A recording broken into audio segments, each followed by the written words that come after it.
Since West Asia plunged into that war, the U.S. and Israel continue to rain missiles and drones into Iran as of now. Tehran remains defiant and is hitting back at the U.S. and Israeli military assets.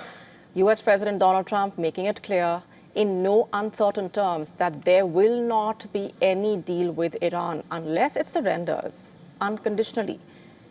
In fact, he also boasted that U.S. and its allies will work to boost Iran's economy after the selection of a quote-unquote acceptable leader.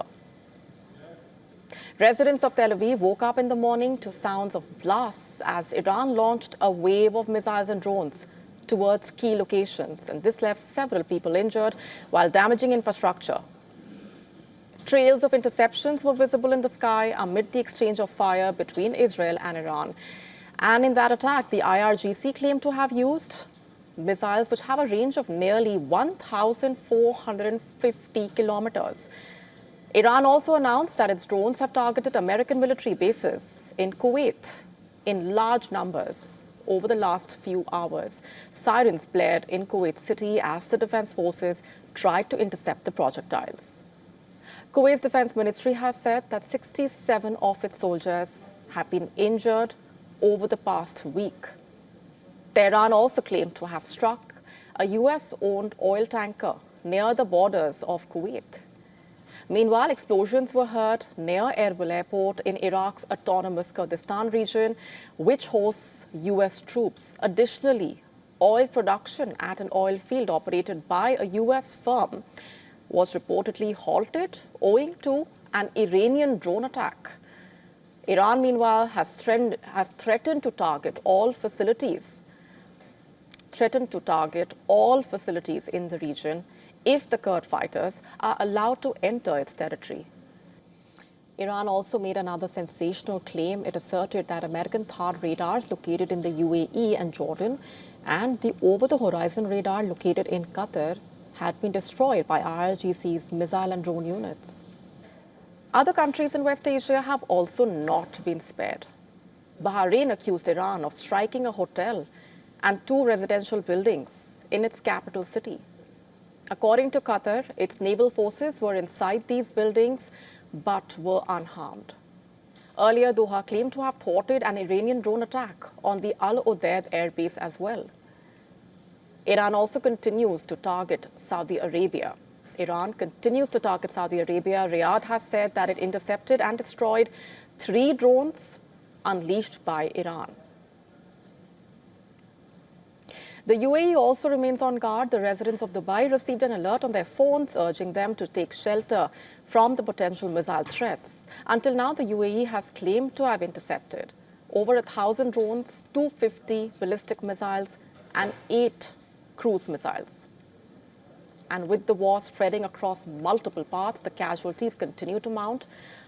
Iran's death toll has now surged over 1,300, whereas multiple U.S. military personnel have been killed till now. Israel's intensified attacks have also resulted in at least 52 deaths in Lebanon so far.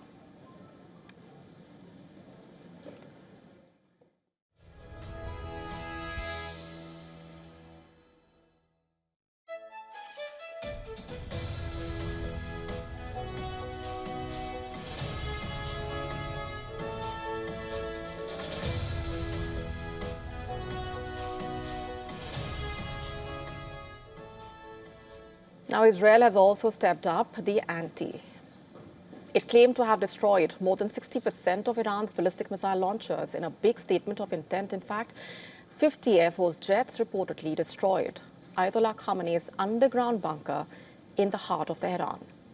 Explosions rocked Iran's capital as the IDF launched another wave of strikes on the country's infrastructure.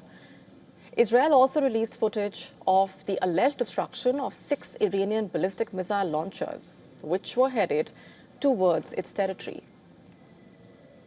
It also conducted large-scale strikes on Lebanon, striking the alleged headquarters of Hezbollah and 10 high-rise buildings belonging to the outfit. Now, this also left behind a trail of destruction with destroyed buildings, thousands of people being asked to evacuate in order to save their lives. As per reports, Lebanon finance minister's son was also injured during the IDF operations. And the U.S. persisted in its relentless bombing of Iran. The CENTCOM chief, meanwhile, revealed that the U.S. has struck close to 200 targets in the last 3 days alone. He also claimed that ballistic attacks from Iran have decreased by 90% since day one.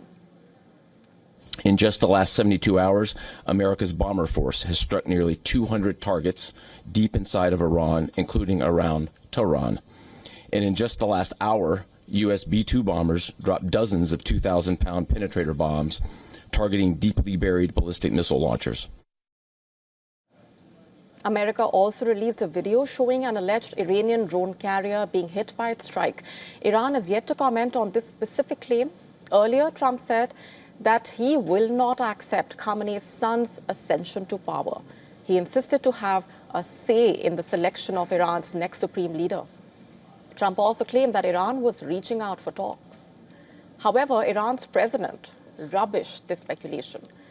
While maintaining that Iran is committed to lasting peace in West Asia, he stressed that there will not be any compromise in defending the country's sovereignty.